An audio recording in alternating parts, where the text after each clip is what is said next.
Ngayong araw nga pala ay Linggo, August 31, 2025 at pupunta nga pala kami sa Ibao-Bana na doon nga pala kala nanay at kala daddy at aatin nga pala kami ng birthday yan at unting salo-salo raw at maghahanda nga raw si ate at birthday nga ni Dave, yung aming pamangkin. So nagpakarga nga lang muna kami sa gas station ng 500 pesos para naman umabot tayo ron at makauwi rin tayo. Katapos natin magkarga, umalis na rin tayo. Habang nasa biyahe tayo, kumanta muna sila Biel at si Ate Syra.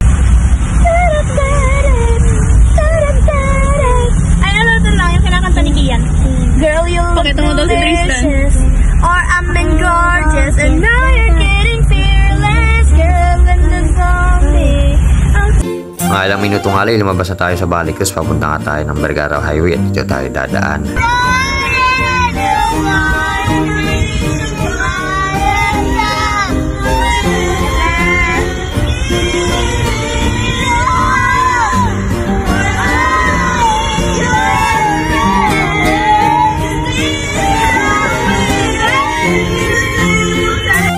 So dahil kumakanta si Biel at si Ate Syra, hindi nga kami nainip sa biyahe. Maya-maya nga lang nakarating nga kami rito sa may kanto, paliko ng barangay Ibao-Bana. Dito kakaliwa nga lang kami rito. Pagkatapos na namin kumaliwa, ay pupunta na kami sa bahay nila nanay at nila daddy. Pagkatating nga pala namin dito, kumain kami kagad at kumain na nga pala sila rito. Kaya tayo muna kakain dito.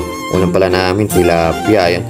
Kumain na kami rito ni Marico. Yun sila Clever, Biel, Ate Syra ay kumakain na rin. Hindi ko na masyadong nabidyoan at kumakain nga ako rito. Tapos nga pala namin kumain, pumunta na kami rito sa labas.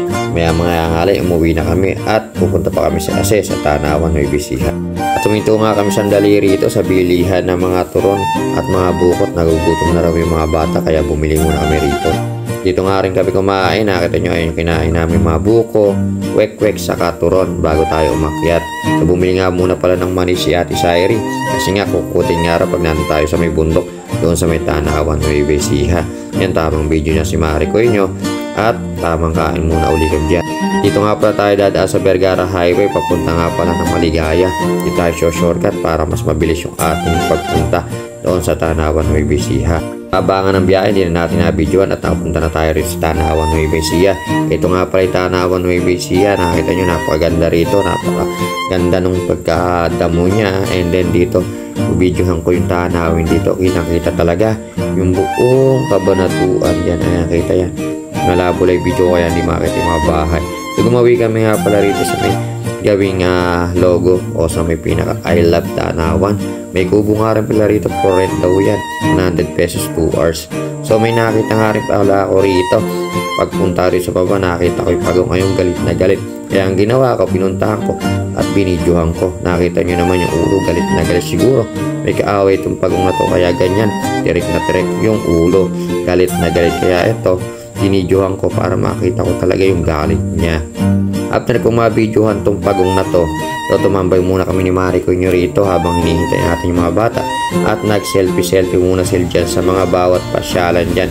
Kaya tambay na kami ni Marico hindi dito habang hinihintay natin sila. Ayun sila Syra ando sa may likod at may binili lang din. At ako, tamang higa lang muna rito habang naghihintay sa kanila at maya-maya nga lang din kasi ay uuwi na kami niyan. So ayun na nga, nagkaya na kami umuwi pagkatapos namin magpahinga rito, mag-video, mag-picture-picture, ay uuwi na kami. So dito na lang namin tatapusin yung video namin. Maraming salamat sa pagsama nyo. Bye-bye!